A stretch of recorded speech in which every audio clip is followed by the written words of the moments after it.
ಚಿಕ್ಕ ಹೆಣ್ಮಕ್ಕಳಿಗೆ ಒಂದು ಡಾಲ್ ಕೊಟ್ಟರೆ ಸಾಕು, ಅವರು ಅದರಲ್ಲಿ ಆಟ ಆಡ್ತಾರೆ. ಸೊ ಹೆಲೋ ಫ್ರೆಂಡ್ಸ್, ಇವತ್ತು ನಾನು ಮಾಡ್ತಾ ಇದ್ದೀನಿ ಇದು ಡಾಲ್ ಕೇಕ್. ಸೊ ಇದನ್ನು ಹೇಗೆ ಮಾಡಿದ್ದೀನಿ ಅಂತ ಬನ್ನಿ ನೋಡೋಣ. ಸೊ ನಿಮ್ಮ ಹತ್ರ ಒಂದು ರಿಕ್ವೆಸ್ಟ್ ಉಂಟು, ಪ್ಲೀಸ್ ವಿಡಿಯೋನು ಪೂರ್ತಿಯಾಗಿ ನೋಡಿ, ಸ್ಕಿಪ್ ಮಾಡಬೇಡಿ. ನಿಮ್ಮದು ಒಂದು ವ್ಯೂ ನನಗೆ ತುಂಬ ಇಂಪಾರ್ಟೆಂಟ್. ಸೊ ನಿಮ್ಮ ಹತ್ರ ರಿಕ್ವೆಸ್ಟ್ ಪುನಃ ಮಾಡ್ತಾ ಇದ್ದೀನಿ, ವಿಡಿಯೋನು ಪ್ಲೀಸ್ ಪೂರ್ತಿಯಾಗಿ ನೋಡಿ. ಸೊ ಇದು doll cake, chocolate cake. So ಒಳಗೆ ಕ್ರೀಮ್ ಹೇಗೆ ಹಚ್ಚಬೇಕು, ಫಿಲ್ಲಿಂಗ್ ಹೇಗೆ ಮಾಡಬೇಕು ಚಾಕ್ಲೇಟ್ನಿಂದ, ಅದು ಎಲ್ಲ ನಾನು ತುಂಬ ವಿಡಿಯೋದಲ್ಲಿ ನಿಮಗೆ ತೋರಿಸಿದ್ದೀನಿ. ಸೊ ಅದನ್ನು ನಾನು ಇಲ್ಲಿ ಸ್ಕಿಪ್ ಮಾಡಿದ್ದೇನೆ.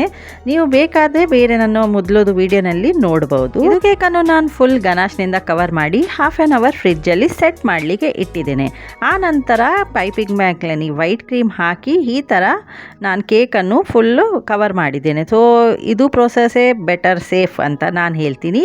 ಯಾಕಂದರೆ ನೀವು ಡೈರೆಕ್ಟ್ ಪ್ಯಾಲೆಟ್ ನೈಫ್ನಿಂದ ಕ್ರೀಮ್ ಹಾಕಲಿಕ್ಕೆ ಹೋದರೆ ನಿಮ್ಮದು ಡಾರ್ಕ್ ಚಾಕ್ಲೇಟ್ದು ಕೇಕ್ ಉಂಟಲ್ಲ, ಅದು ವೈಟ್ ಒಟ್ಟಿಗೆ ಸ್ಪ್ರೆಡ್ ಆಗಲಿಕ್ಕೆ ತುಂಬ ಚಾನ್ಸ್ ಉಂಟು. ಸೊ ಅದನ್ನು ಅವಾಯ್ಡ್ ಮಾಡಲಿಕ್ಕೋಸ್ಕರ ನೀವು ಪೈಪಿಂಗ್ ಬ್ಯಾಗ್ನಲ್ಲಿ ಹಾಕಿ ಈ ಥರ ಮಾಡಿದರೆ ನಿಮಗೆ ಎಂತ ಆಗೋದಿಲ್ಲ, ಕ್ರೀಮ್ ಡಾರ್ಕ್ ಚಾಕ್ಲೇಟ್ ಯಾವುದು ಸ್ಪ್ರೆಡ್ ಆಗೋದಿಲ್ಲ ವೈಟ್ ಜೊತೆ. ಸೊ ನೀಟಾಗಿ ನಿಮಗೆ ಈ ಥರ ಫಿನಿಶಿಂಗ್ ಮಾಡ್ಬೋದು. 2 ಡ್ರಾಪ್ಸ್ ಪಿಂಕ್ ಕಲರ್ ನಾನು ಸ್ವಲ್ಪ ವೈಟ್ ಕ್ರೀಮ್ನಲ್ಲಿ ಹಾಕಿ ಇದನ್ನು ಈ ಥರ ನಾನು ಪ್ಯಾಲೆಟ್ ನೈಫ್ನಿಂದ ಎಲ್ಲ ಕಡೆ ಹಚ್ತಾ ಇದ್ದೀನಿ. ಮತ್ತು ಒಂದು ಕಾರ್ಡ್ ಅಥವಾ ಸ್ಕ್ರಾಪರ್ ತಗೊಂಡು ಒಂದು ಸತಿ ಸ್ವಲ್ಪ ತಿರುಗಿಸಿದ್ರೆ ಈ ಥರ ಫುಲ್ ಸ್ಪ್ರೆಡ್ ಆಗ್ತದೆ ನೋಡಿ, ಒಂದು ಶೇಡಿಂಗ್ ಹಾಗೆ ಬರ್ತದೆ. ಇದು ಸಹ ನಾನು ತುಂಬ ವಿಡಿಯೋದಲ್ಲಿ ತೋರಿಸಿದ್ದೇನೆ. ಮತ್ತು ಒಂದು ಕೋಮ್ ಸ್ಕ್ರೈಪರ್ ಇಲ್ಲಿ ತಗೊಂಡಿದ್ದೇನೆ. ಇದರಲ್ಲಿ ನಾನು ಫಸ್ಟ್ ಡೈರೆಕ್ಟ್ ಸ್ಕ್ರ್ಯಾಪ್ ಮಾಡಿದ್ದೇನೆ, ಮತ್ತು ಕೆಳಗೆ ಮೇಲೆ ಮಾಡಿದರೆ ನೋಡಿ ವೇವಿ ಹಾಗೆ ನಿಮಗೆ ಡಿಸೈನ್ ಬರ್ತದೆ. ಮೇಲೆ ಸಹ ನಾನು ಸ್ವಲ್ಪ ಶೇಡಿಂಗ್ ಕೊಟ್ಟಿದ್ದೇನೆ, ಮತ್ತು ಇದರಲ್ಲಿ ಕೋಮ್ ಸ್ಕ್ರ್ಯಾಪರಲ್ಲಿಯೇ ಫುಲ್ ನಾನು ಡಿಸೈನ್ ಇಲ್ಲಿ ಕೊಟ್ಟಿದ್ದೇನೆ. ಸೊ ಇದು ಆಯಿತು. ಮತ್ತು ಇದನ್ನು ನಾನು ಹಾಫ್ ಆನ್ ಅವರ್ ಫ್ರಿಜ್ಜಲ್ಲಿ ಇಟ್ಟಿದ್ದೇನೆ. ಸೊ ಇದು ಒಂದು ಡಾಲ್, ಸ್ಮಾಲ್ ಡಾಲ್, ಅಂದರೆ ಇದು 2 ವರ್ಷದ ಮಗುಂದು ಬರ್ತ್ಡೇದು. ಸೊ ದೊಡ್ಡದು ಅಲ್ಲ, ಸಣ್ಣದು ಡಾಲ್ ನಾನು ತಗೊಂಡು ಇಲ್ಲಿ ಅದರದ್ದು ಡ್ರೆಸ್ ಮಾಡ್ತಾಯಿದ್ದೀನಿ. ಸೊ ಈ ಥರ ಮಾಡಿ, ಮತ್ತು ಅದು ಕಾಲನ್ನು ನಾನು ಸೆಲೋಟೇಪ್ನಿಂದ ಕವರ್ ಮಾಡಿದ್ದೇನೆ. ಅಂದರೆ ನೀವು ಕೆಳಗೆ ಇದು ಹಾಕುವಾಗ ಸ್ಮೂತಾಗಿ ಹೋಗ್ತದೆ, ಇಲ್ಲಾಂದರೆ ಸ್ವಲ್ಪ ಸ್ಪೇಸ್ ಜಾಸ್ತಿ ಆಗ್ತದೆ.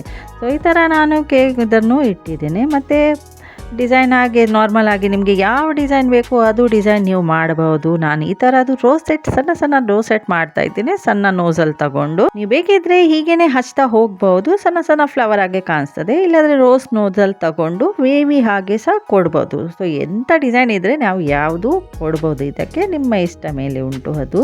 ಸೊ ಈ ಥರ ನಾನು ಫುಲ್ ಫಿನಿಶಿಂಗ್ ಮಾಡಿದ್ದೇನೆ. ಪಿಂಕ್ ಕಲರೇ ತಗೊಂಡಿದ್ದೇನೆ, ಯಾಕಂದರೆ ಹೆಣ್ಮಕ್ಕಳಿಗೆ ಹೆಚ್ಚಾಗಿ ಪಿಂಕೇ ಇಷ್ಟ ಆಗ್ತದೆ. ಸೊ ಪಿಂಕ್ನಿಂದ ನಾನು ಇಲ್ಲಿ ಡ್ರೆಸ್ಸನ್ನು ಕವರ್ ಮಾಡಿದ್ದೇನೆ, ಮತ್ತು ಬಾರ್ಡರ್ ಸಹ ಕೊಟ್ಟಿದ್ದೇನೆ, ಸ್ವಲ್ಪ ಲುಕ್ ಕಾಣಿಸ್ತದೆ. ಮತ್ತು ಸಣ್ಣ ಸಿಲ್ವರ್ ಬಾಲ್ಸ್ ಉಂಟಲ್ಲ, ಅದರಲ್ಲಿ ಡ್ರೆಸ್ಸನ್ನು ಡೆಕೋರೇಟ್ ಮಾಡಿದ್ದೇನೆ. ಸ್ವಲ್ಪ ಪರ್ಲ್ಸ್ ಮತ್ತು ಬಟರ್ಫ್ಲೈನಿಂದ ಕೇಕನ್ನು ಪೂರ್ತಿ ಕಂಪ್ಲೀಟ್ ಮಾಡಿದ್ದೇನೆ. ಸೊ ನಿಮಗೆ ನನ್ನ ವಿಡಿಯೋ ಇಷ್ಟ ಆದರೆ ಪ್ಲೀಸ್ ಲೈಕ್ ಮಾಡಿ. Thanks for watching.